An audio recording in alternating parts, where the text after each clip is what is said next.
Hi guys, I'm so pleased to have you join me on EUTV Junior. My name is Lucy and this is Adam. Hey guys, this video was made by... Together we will tell you what happened in the EU in the last week. Buckle up and let's go.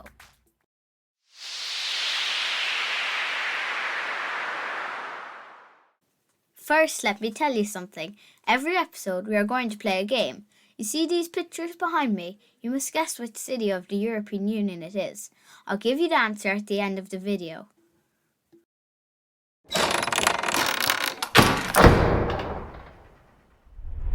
Welcome back to my vault of EU knowledge. Today we're going to talk about something unbelievable.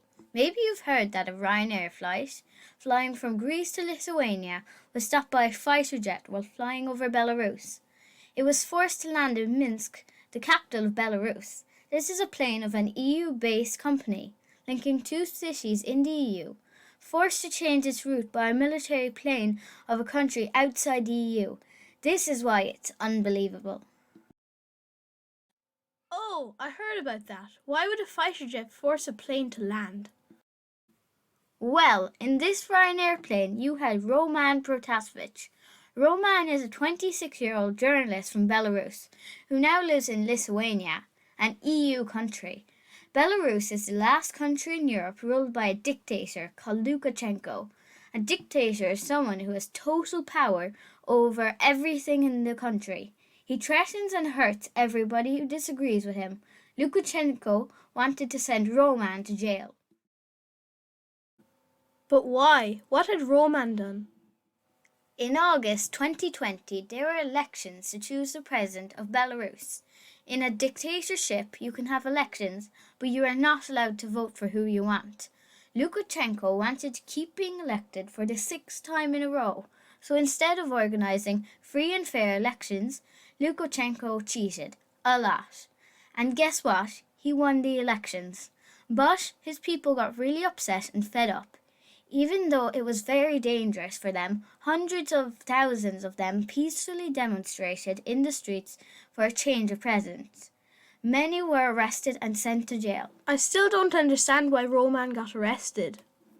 Roman wants to let people know what is really happening in his country. You see, a dictator controls everything, so Lukashenko also decides what is said on television or the radio. He decided that television would show how happy people were that he was president again. Roman fled Belarus and set up a news website in Poland. He used this website to show how many people were angry about the elections.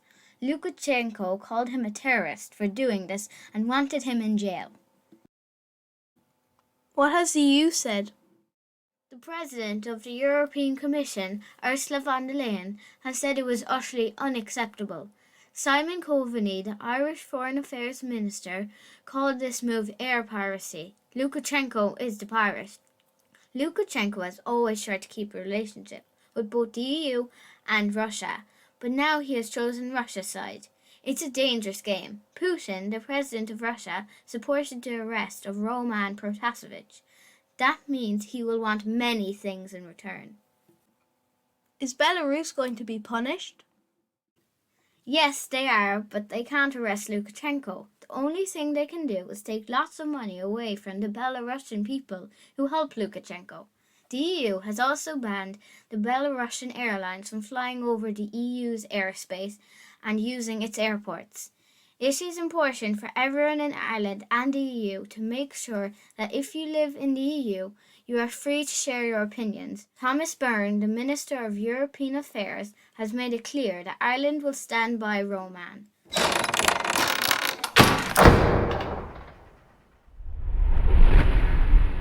Some quick news now. The Minister for Education in Poland has announced new history lessons for Polish children. They will learn that the EU used to be a system where rules and the laws were applied properly, but that it is not the case anymore. Poland has been arguing for many years with the EU about the club's values. I will have so much more to tell you about this argument in our next episode. Now on to our next topic. Even though Switzerland is not a member of the EU, it is a very close neighbour right in the middle of the EU. It has always had a special friendship with the EU, but now Switzerland has stopped meetings to update this special friendship.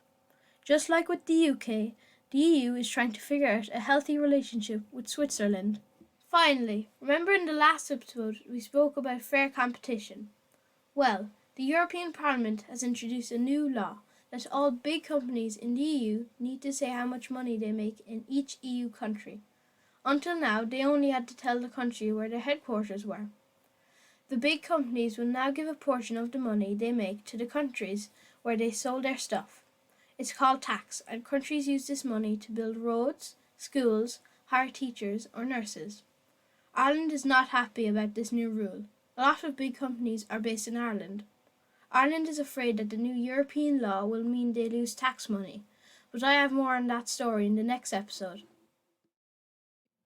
So, did you guess what city I was in? All the beautiful photos in the background were from Prague, the capital of the Czech Republic. Fun fact, Prague is very famous for its astronomical clock. And guess what? There's an exact replica in Seoul, in South Korea. The Prague Castle is the biggest castle in the world.